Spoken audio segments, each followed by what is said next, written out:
Hello student, पिछले video में आपने औसत लाभ विधि से ख्याति के मूल्यांकन के बारे में जाना।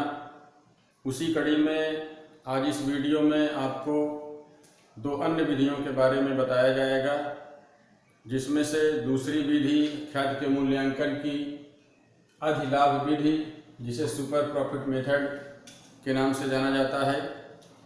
इस विधि में यह ज्ञात किया जाता है कि फर्म को साधारण लाभ की अपेक्षा कितना अधिक लाभ हो रहा है। इस लाभ को 2 या 3 वर्षों के क्रय के आधार पर गुणा करके ख्याति का मूल्यांकन किया जाता है।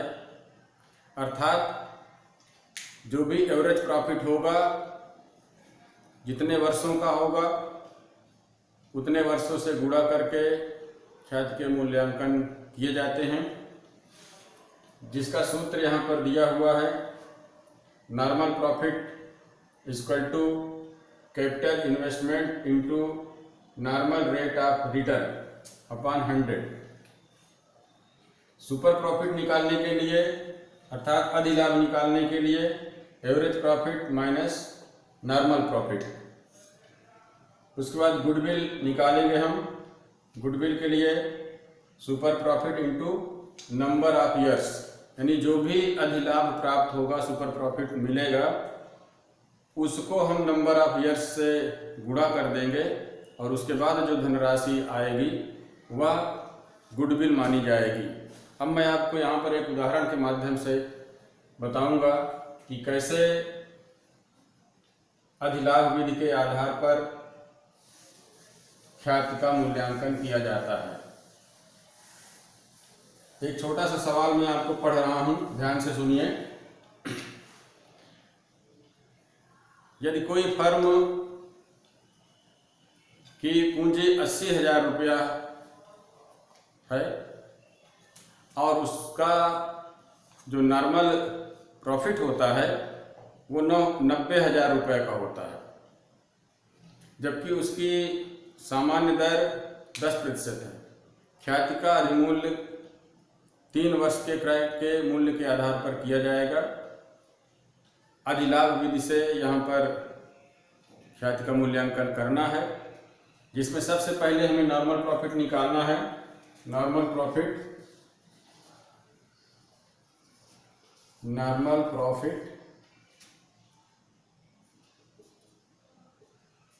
इक्वल टू, यहाँ पर सवाल में बताया गया है कि 8 लाख रुपए की पूंजी है, ठीक है। तो हमें पहले नॉर्मल प्रॉफिट निकालना है। 10% की दर से इसका सामान्य रेट दिया हुआ है, तो 8 lakh into 10 upon 100 equal to 80,000। अर्थात यहाँ पर नॉर्मल प्रॉफिट हो गया 80,000 रुपया और सवाल में पहले से ही लाभ दिया गया है, जो कि सुपर प्रॉफिट आपको निकालना है। फर्म 90,000 रुपया की दर से लाभ कमा रही है, जबकि उसका नॉर्मल प्रॉफिट रेट है 80,000 रुपया।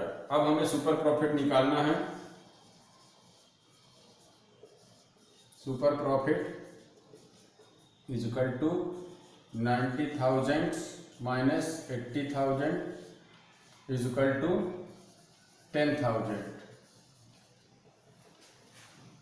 ठीक है बच्चों, ये हो गया आपका अधिलाभ, यानी कि सुपर प्रॉफिट अधिलाभ हो गया ये। अब आपको गुडविल निकालना है। यहाँ पर गुडविल के लिए गुडविल इज इक्वल टू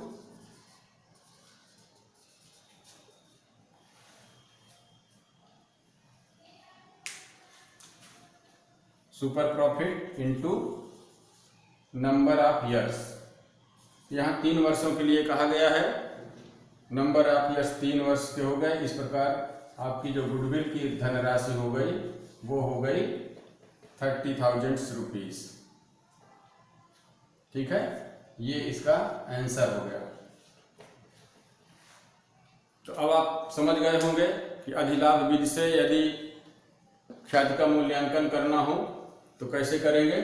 सबसे पहले नॉर्मल प्रॉफिट निकालेंगे, उसके बाद सवाल में आपके दिया रहता है प्रॉफिट, सुपर प्रॉफिट उसके माध्यम से निकालेंगे, क्योंकि आपको यहाँ पर नॉर्मल प्रॉफिट मिलेगा।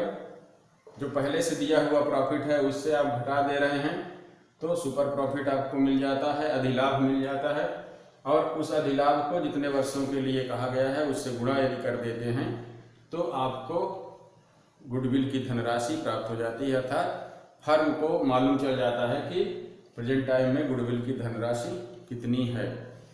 इसी कड़ी में अब मैं आपको जो तीसरा विधि है इसका वो बताऊंगा। तीसरा विधि पूंजीकरण विधि है, जिसके माध्यम से आप ख्याति का मूल्यांकन करते हैं। पूंजीकरण विधि के अंतर्गत सबसे पहले जो भी औसत लाभ होता है उसको 100 से गुणा कर दिया जाता है, और जो इसका गुणनफल होता है उसको सामान्य लाभ की दर से डिवाइड कर दिया जाता है, विभाजित कर दिया जाता है। और उसके बाद जो संपत्तियां दी हुई होती हैं, शुद्ध संपत्तियां, उसको घटाने के बाद जो धनराशि आती है वो पूंजीकरण विधि से ख्याति की प्राप्ति हो जाती है। पूंजीकरण विधि अर्थात कैपिटलाइजेशन मेथड। तीसरा है यहाँ पर पूंजीकरण विधि। पूंजीकरण विधि, ठीक है। पूंजीकरण विधि के अंतर्गत जो आप सवाल हल करते हैं, ख्याति का मूल्यांकन करते हैं, उसके लिए जो सूत्र दिया गया है, goodwill is equal to average profit into 100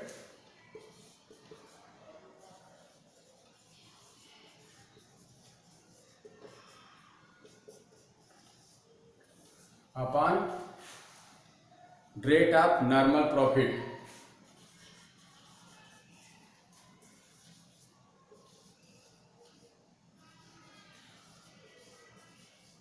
profit minus assets, ठीक है। अब देखते हैं एक उदाहरण के माध्यम से। उदाहरण का सवाल मैं आपको पढ़ रहा हूं, ध्यान से सुनिएगा। एक फर्म का औसत लाभ 12,000 रुपया तथा फर्म की शुद्ध संपत्तियों का मूल्य 75,000 रुपया है। फर्म की सामान्य लाभ दर 10% है। पूंजीकरण विधि के अनुसार ख्याति का मूल्य ज्ञात करना है आपको। अब यहाँ पर आपको देखना है कि एवरेज प्रॉफिट कितना है। तो एवरेज प्रॉफिट दिया हुआ है, आपको मैंने अभी पढ़कर सुनाया है। Goodwill is equal to average profit. Average profit यहाँ पर 12,000 रुपया दिया हुआ है। 100 जो नॉर्मल रेट बताया गया है वो 10% है। यहाँ पर आप 10% यानी 10 लिखेंगे। उसके बाद माइनस एसेट्स है, संपत्तियों का मूल्य यहाँ पर 75,000 रुपया दिया हुआ है, minus assets.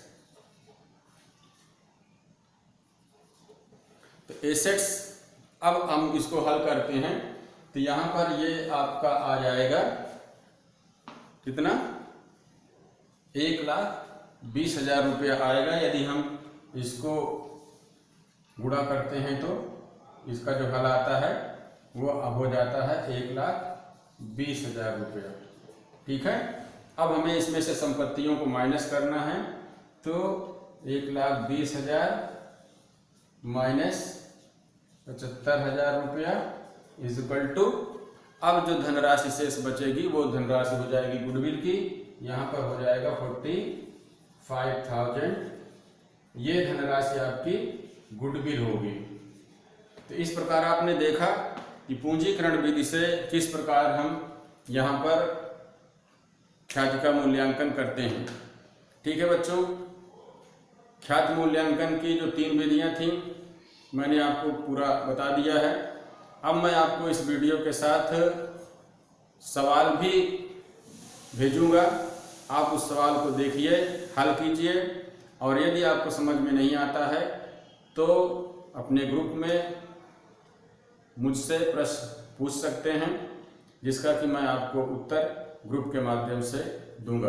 Okay, thank you.